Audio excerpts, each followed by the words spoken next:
Mereka telah lama untung, bukan calang-calang tetapi beratus juta ringgit hasil dari penerokan hutan simpan di Raub Pahang. Namun, selepas sekian lama, baru kini ia menjadi isu besar. Populariti durian musangking membuka sisi gelap terhadap aktiviti pencerobohan tanah kerajaan. Lebih malang, ia membabitkan hutan simpan. Isu tu sebenar dah lama, mungkin baru dibongkarkan lah sebab penanaman pun dah lebih daripada 20 tahun kot.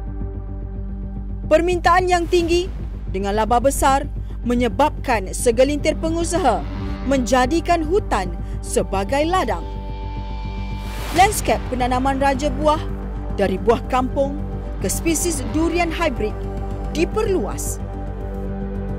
Tidak terkecuali hutan simpan Batu Talam yang bersambung dengan jajaran Banjaran Titiwangsa.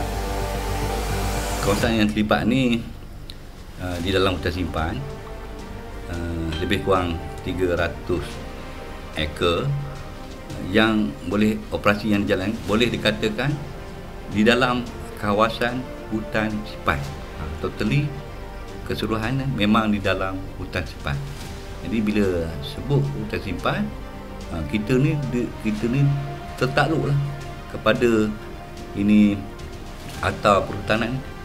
Jadi itu yang Jabatan Perhutanan menguat kuasa ni mengikut sebagaimana dalam Akta ini Perhutanan tadi.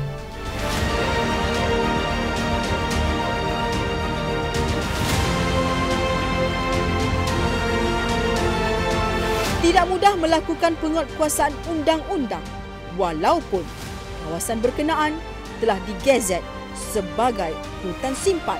Di bawah Akta Perhutanan Negara 1984, mereka yang ingkar boleh diambil tindakan. Ramai yang melanggarnya. Dijadikan cerita, kononnya mereka mangsa yang teraniaya.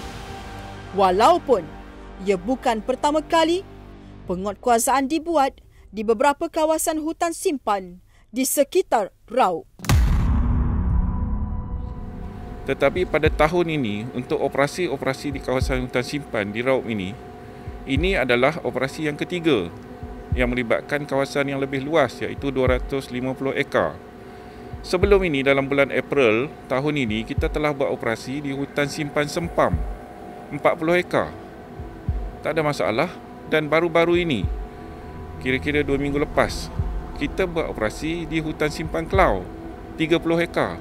Dan kita berjaya musnahkan semua tanaman. Dan kali ini operasi yang ketiga. So kita tak ada masalah, kita tak ada isu. Sebenarnya tak ada isu dalam hal ini. Ops Pamah di hutan simpan Batu Talam disamakan dengan operasi sebelumnya yang kini menjadi kes rayuan di mahkamah. Apa yang kita perlu faham sebenarnya, operasi yang dijalankan secara bersepadu ini, dia sebenarnya melibatkan kawasan hutan simpan kekal, iaitu hutan simpan kekal Batu Talam. Dan hutan simpan kekal ini, pentadbirannya adalah di bawah Jabatan Perhutanan. Dia perlu ditadbir mengikut Akta Perhutanan Negara. Jadi sepatutnya apabila sesuatu kawasan itu telah diwartakan sebagai hutan simpan, ianya mesti kekal sebagai hutan simpan dan tak boleh diceroboh.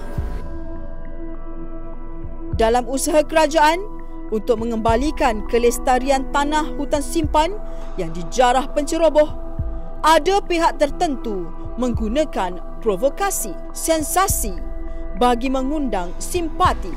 Sampai pada satu tahap, mereka sanggup mensabotaj bagi menghalang tugas pihak berkuasa.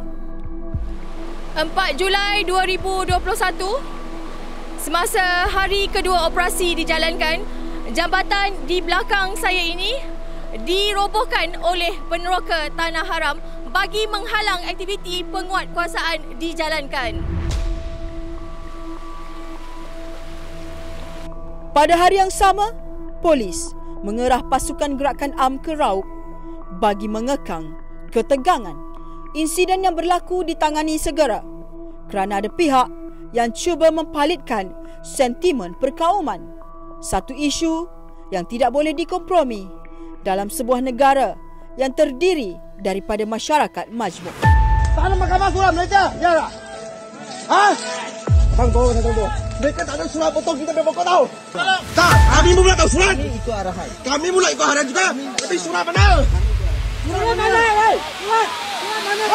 Tugas polis kita menggunakan elemen-elemen PGA lah dalam nak membantu mereka ini untuk memusnahkan tanaman yang ada. Kita mengawal keselamatan mereka supaya operasi ini berjalan dengan lancar, tidak diganggu oleh mana-mana individu ataupun mana-mana pihak. Dalam usaha mereda ketegangan, khususnya dalam kalangan mereka yang mencari publiciti politik, anggota pihak berkuasa sama sekali tidak berkompromi. Ketegasan mereka mengundang rasa tidak puas hati sehingga dimaki dengan kata-kata kesat. Jangan usik.